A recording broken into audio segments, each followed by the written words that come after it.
Stories. The new Greek government is returning to the table with Eurozone finance ministers for crunch talks on its massive debt. Last week's meeting ended in stalemate, but the mood in Athens is upbeat, with thousands flooding the center on Sunday in a show of support for the Syriza party's anti-bailout stance. There was even time for some Greek theater, with masked activists playing out the European debt war. Here you can see the Prime Minister Alexis Tsipras fighting back as Berlin and Brussels try to administer some austerity medicine. The defiant Greek government may not be popular with bureaucrats, but it's gathering public support across the continent with solidarity rallies held in 20 cities. London, Paris and Lisbon saw some of the largest gatherings ahead of the Brussels talks. Peter Oliver reports on what is at stake for Greece. Monday is crunch day when it comes to Greece and its dealings with its creditors. When Eurozone finance ministers meet, they're expecting to come to a decision on whether Greece will continue with the current system of bailouts or whether it'll be able to renegotiate its current deal. Now, pretty much this is very important, because if Greece does decide not to continue with the current system of bailouts, well, in 2 weeks' time, in less than 2 weeks, it won't receive, under the current system, a €7 billion loan, and that will pretty much mean that Greece runs out of money very, very quickly. We are in a system of deadlock, though. The far-left Greek Prime Minister, Alexis Tsipras, well, he can't go home to Athens and say that he's going to agree to the status quo. He came to power on the back of saying that he wanted to change the austerity policies, and there's demonstrations on the streets of Athens against them as well. On the other side of the coin, though, the leaders of Germany, Holland and Spain, they can't go to their voters and say Greece is getting special treatment. So that's what we have to see. What comes out of this meeting on Monday could be very important to the future of the Eurozone, the future of whether Greece stays there, and the future of Greek financing, because if they don't agree to anything, well, all bets are off. They could be kicked out of the Eurozone. They have to look elsewhere for financing, and that elsewhere could potentially be Moscow. And earlier we spoke to German politician Paul Hempel, who believes the EU's worst nightmare is other countries following in Greece's footsteps. The European Central Bank, they can't do anything else than putting money into Greece. They are so in fear that once once Greece had left the Eurozone, it will have a dramatic impact on the weak southern European countries as well. Why should you tell the Portuguese, the Spain, that they should go ahead with the austerity policy if Greece gets one loan after the other? But I bet on it, they will pay for them, and finally, by the way, the Germans have to pay the bill. More and more the people, not only in Germany and whole Europe, are aware that the established political parties have no answer to the serious questions of today and especially of tomorrow. And they have lost in a certain way their faith into them. And as soon as that happens, a normal voter looks for other occasions. Now it's our job and our task to work on that and to convince the people that we have the right answers for future programs and future problems as well. Well, Paul Hempel is a member of the Alternative for Germany party, a rapidly rising Eurosceptic force that recently won its first seats in regional elections in the west of the country. 8 AfD members will enter parliament in Hamburg. Last year, the party won parliamentary seats in 3 states in the east of Germany. The majority of the Eurosceptic votes were gained from the ruling party of Angela Merkel, that scored its worst election results since World War II. Banned from Facebook for their unusual ethnic names. Some Native Americans are blocked from the social media network, which refuses to believe their names are genuine. And that's still ahead in the program.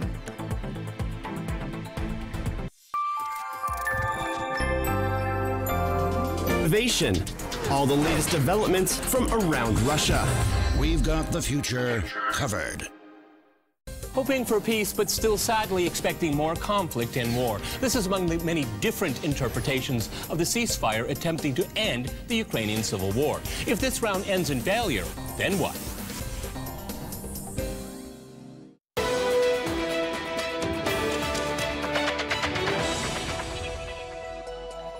Welcome back. You're watching RT International. Vandals have desecrated a Jewish cemetery in eastern France, spraying swastikas over hundreds of headstones. The French Interior Minister has called it a despicable act against the nation. This happened soon after 2 shootings in the Danish capital, one of which left a Jewish man dead. A gunman opened fire on a synagogue in Copenhagen early on Sunday. And the previous evening, the same man attacked a cafe hosting a debate on blasphemy, killing one of the guests. The shooter, identified by local media as 22-year-old Ammar El-Hussein, was shot dead in the manhunt that followed. Danish police have charged 2 other people in the case. Prosecutors say the suspects provided weapons to the killer and helped him to hide. Following the synagogue shooting, the Israeli prime minister urged European Jews to immigrate, calling them brothers and sisters and saying Israel is your home. Both France and Denmark rejected those comments, saying their country's Jewish communities should stay where they are. France has seen a surge in Jewish immigration to Israel in recent months, which has accelerated since January's terrorist attacks in Paris. Let's now bring in Timur Ukraine from the World Zionist Organization. Thanks so much, Mr. Talbert, for joining us here on RT International. So, Jewish immigration from France to Israel doubled in 2014. Quite alarming. So, is this trend likely to spread to other European countries? What do you think?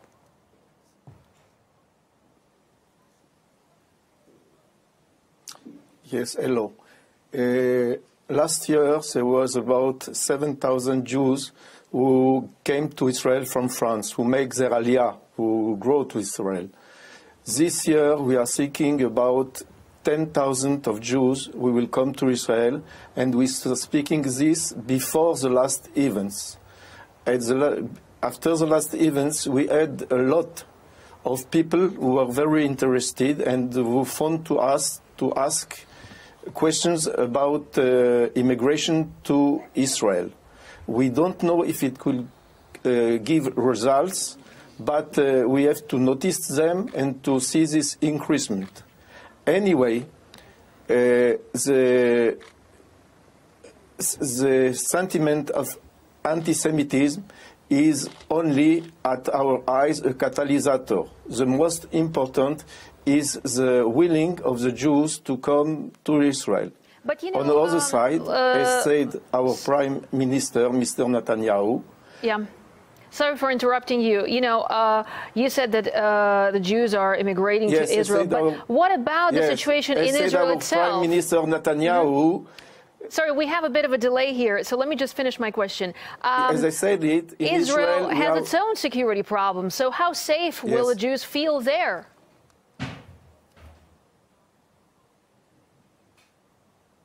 Yes, first of all, to complete my the first question, as say our Prime Minister, Israel is ready to receive all number of Jews as he received Jews during all these periods, including the Jews of Russia. About the security problem. Of course, there is security problem in Israel as far as in France. But as we are believing, Israel is a country of the Jews. So it means that the Jews has to be in their country with or without security. The question is not a question of security. It's a question where has to be the most of the Jewish people. I have also to say that in Israel, the guard or the guarding of the Jews are made by themselves. They depend on themselves. It's their army, it's their police, not like in outside countries. All right, Timur Ukraine, representative of the World Zionist Organization in France, thanks so much for talking to us.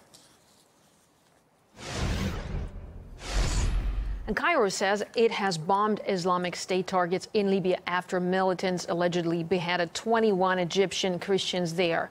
President El-Sisi had warned that Egypt reserved the right to respond in any way it sees fit to acts of violence like this. Egypt reserves the right to respond at the proper time and in the appropriate style in retaliation for those inhuman criminal killers. And I have called for the National Defense Council to convene to follow up on the development of this issue.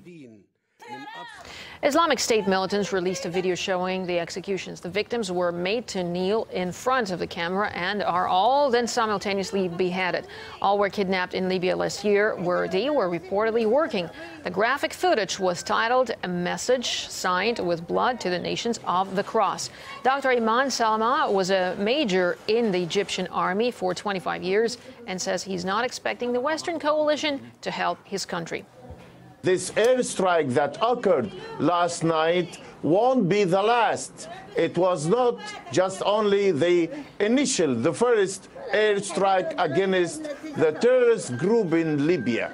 Probably there might be some special forces, special commanders operations to arrest commanders, the leaders of the ISIS. I do not think at this moment that the coalition, especially United States of America, is going to support Egypt. United States of America actually failed Egypt in the Security Council and refused to adopt a resolution to condemn the terrorism in Libya, terrorism in Sinai, to cooperate with Egypt against terrorism.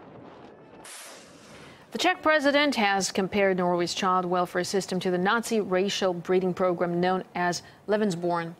He was referring to the case of a Czech mother living in Norway whose 2 children were placed in separate foster families in 2011. The kids were taken away after one of them allegedly spoke of being abused by his father. But the parents have long been divorced now, and Norway never investigated the case. Still, though, the mother can only see her children for 15 minutes at a time. Twice a year, she's not even allowed to speak to them in their native tongue. We spoke to the mother herself, who says she's being met by a wall of silence from the local authorities. Biological parents don't have almost no rights to say that they love the kids. They have no chance to contact the kids, no chance to talk. I have asked for opening the case in Norway. I have met last week the Czech Prime Minister. He assured me that Czech Republic will keep on the press on Norway, but Norwegian authorities they don't want to answer the letters. I will never give up. I will keep on fighting until I get my kids back. Now, this prompted the Czech leader to accuse Oslo of stripping the children of their national identity. The head of the Norwegian Foster Services called the Czech president's claims unreasonable. But the case of Eva Mikhailova's family has touched the hearts of her compatriots. Ice hockey star Dominik Hasek has even promised his Olympic gold medal to whoever manages to help Eva get her children back. I'd like to ask all of you to support Eve and her 2 sons so they can return to their family in the Czech Republic as soon as possible. This medal means a lot to me, but I decided that when the boys are back with their family, then I'll give it to the person who's done the most to help. I believe in this, and I know that we'll manage it. Now, it's not the first time Norwegian childcare has been criticized. A Polish girl called Nikola was reportedly taken into foster care because she had been misbehaving at school. An Indian family was stripped of their kids because they were sleeping in the same bed with them, a common thing in India.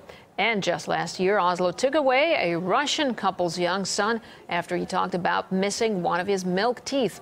The parents were accused of child abuse.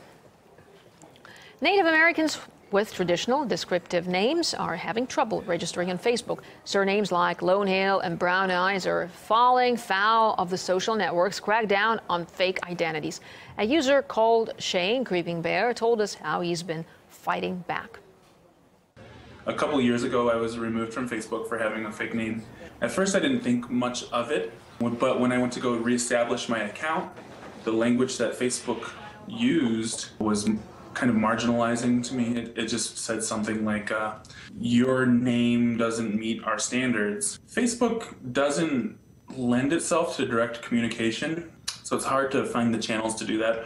What I ended up doing was I went onto Twitter, my Twitter account, and started hashtagging stuff like Facebook, Columbus Day, racism. I have spoken with other Native Americans that did not have those kind of avenues and actually repeatedly tried with multiple forms of ID to have their account reestablished, only to be.